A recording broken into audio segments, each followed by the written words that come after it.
first encountered Dr. Sarah Wolf when she was not yet a PhD Talmudist professor, but a mourning granddaughter who had lost her late grandfather, David Kornblatt, and her bubby, Barbara Kornblatt, is here today. I'm pleased to see. I think this is, Barbara, your first time back since even before the renovation. So Barbara is here chairing the Nachas Shepping Committee today, which is good. Sarah and I got to know each other a little bit when we were both in Yerushalayim. She was a fellow, we were both fellows with different fellowships at the Shalom Hartman Institute in Jerusalem. We got together at a trendy bakery and talked a little bit, and then over the years I've been kind of paying attention to her career, and it's really my delight to introduce her now. She's going to offer some words of Torah, and then she will give her second talk of 3 talks this afternoon at 1:30.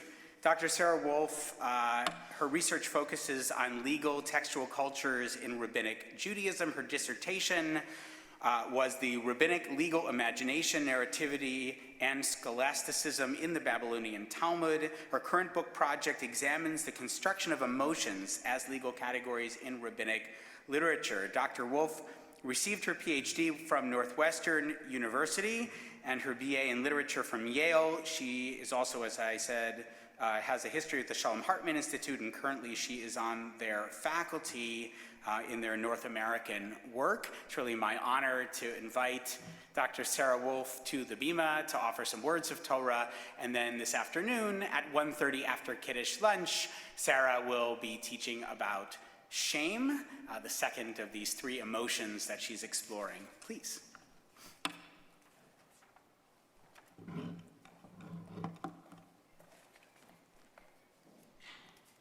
Thank you so much, and Shabbat Shalom.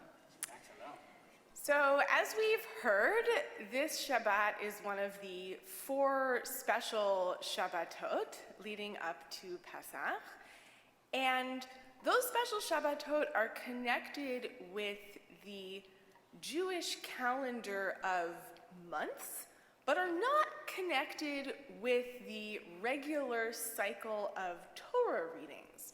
So what that means is that, right, this week we read Parshat Shemini, but some years Shabbat Parah falls out actually on a different week where we read a different Parsha. It just so happens that this year it lines up that way, but the regular Haftarah that we would normally read for Parshat Shemini got sort of shunted aside this year in favor of the Haftarah that we read for Shabbat Parah.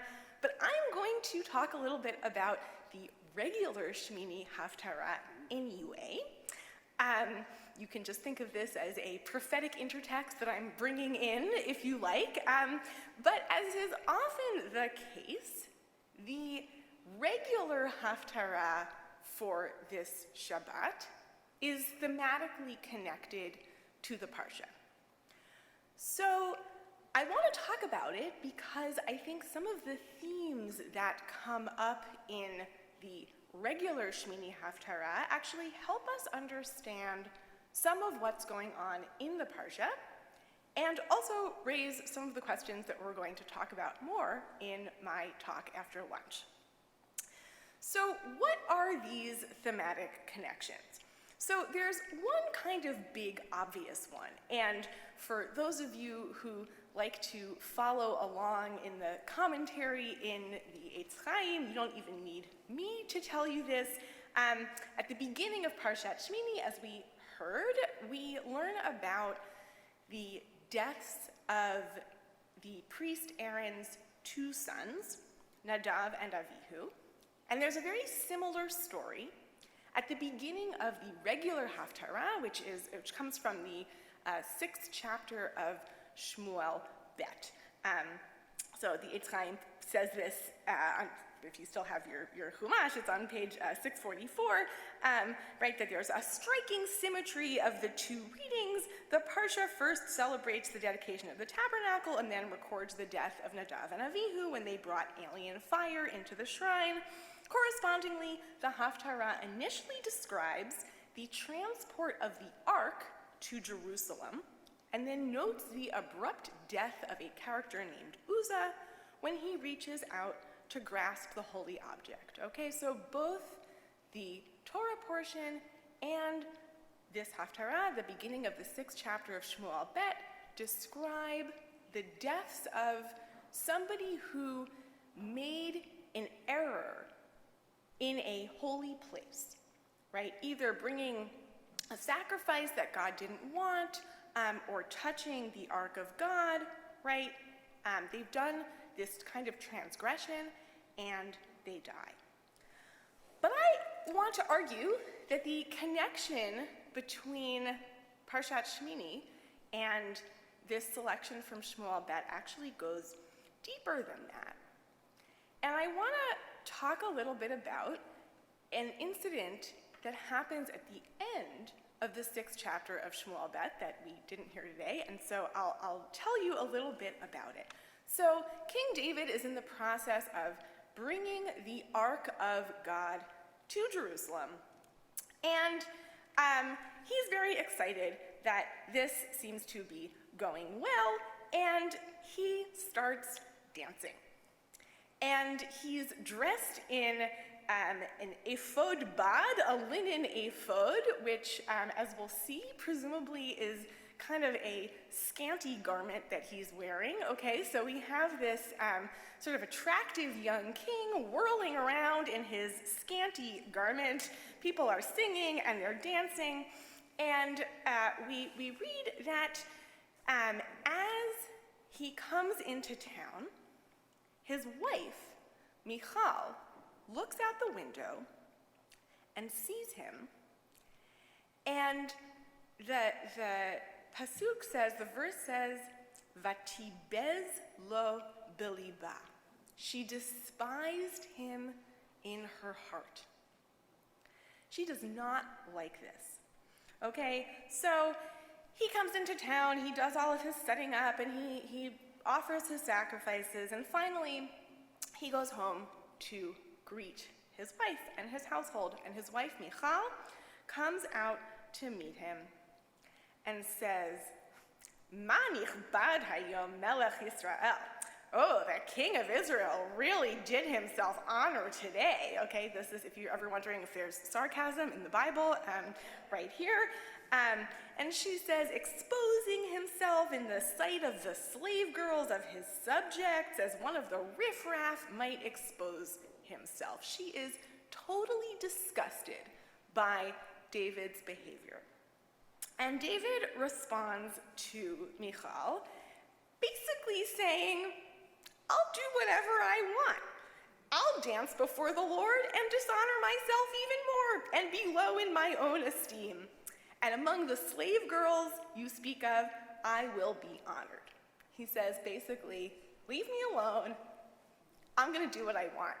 And the chapter ends by telling us, so to her dying day, Michal, daughter of Shaul, had no children. Okay, clearly this incident between them does not end well. It seems to be that this is functionally the end of their marriage. So, what's the connection here with the Parsha, the deaths of Nadav and Avihu, the deaths in Shmuel Bet of this figure Uzzah who reaches out to touch the Ark of God and dies?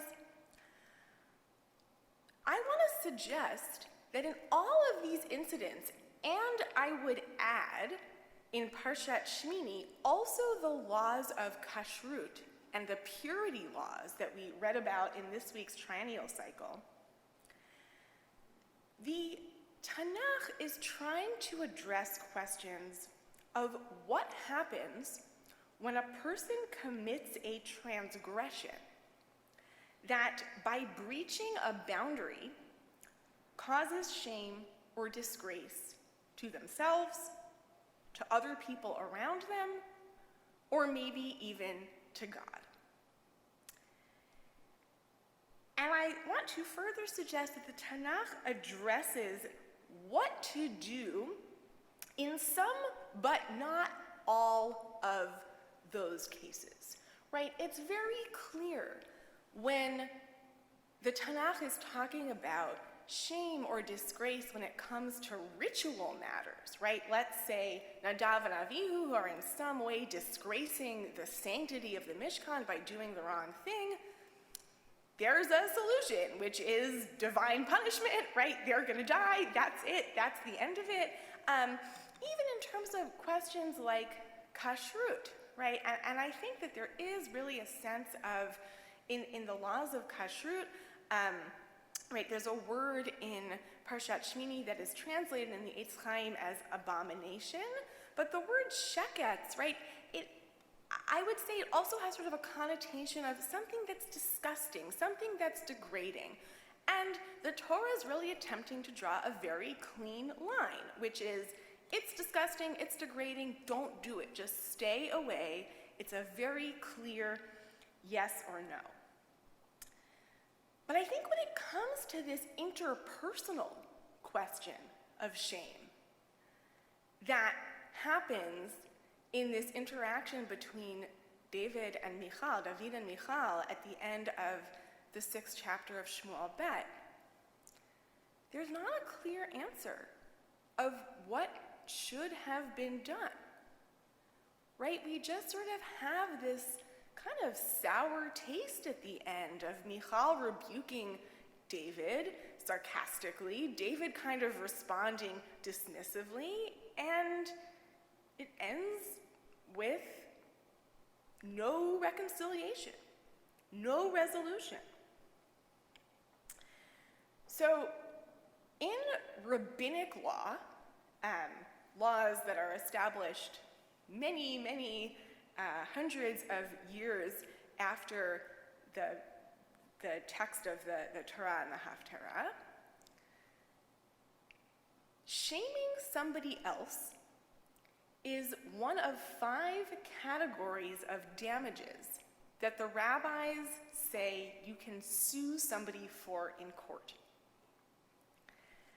So the other categories of damages are sort of more the kind of thing that you might expect. For example, the experience of pain or some kind of physical harm to your body. Let's say the physical loss of a finger, work that you might have lost out on because of the physical damage you've received.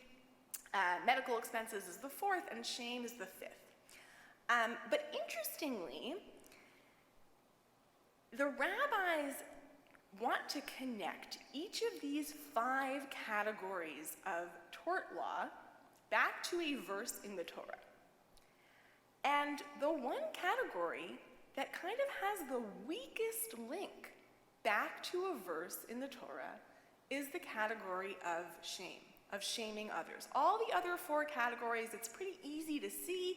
Okay, it says here in the Torah, if you harm somebody, that person has to be paid back, right, in some way. The question of shame is a little fuzzier, and actually there are even earlier layers of rabbinic law that only include the first 4 categories of torts and don't include the laws of shame. So this is clearly something that the rabbis are innovating, that they're trying to figure out, they're trying to address, because I think, as we see in the incident between Michal and David, the Torah hasn't yet given us a clear answer about what to do when somebody shames themselves or somebody else, right? Do people have a right not to be shamed? This is a question that the Torah raises. This is a question that I think we as a society are trying to figure out right now. Do people have a right not to be shamed, or perhaps an obligation not to cause shame to themselves or to other people? If so, right, where does that right or that obligation come from? And how should a violation of that right or a failure to fulfill that obligation, how should it be redressed? What should the consequences for causing shame look like? So the Haftarah doesn't tell us, but it does tell us that leaving those questions unanswered really causes problems. It causes problems within an intimate relationship, and it potentially causes larger problems, right, for communities that need to figure out, right, what to do in these sorts of situations so as not to leave things unresolved. So if you want to hear more about how the rabbis come up with actually a whole system for evaluating what counts as shame, who is able to sue for shame, what is the penalty, how do you calculate the penalty for an emotional reaction, I encourage you to come to my talk after lunch. The rabbis, as they often do, I would say, are responding to a gap in the Torah laws, and so we'll get to see a little bit of rabbinic innovation on this front, and talk a little bit about how rabbinic thinking on this topic can maybe help us address some of the gaps in how our society today is struggling to think about these questions. Thank you very much. Hope to see you after lunch, and Shabbat Shalom. Shabbat shalom.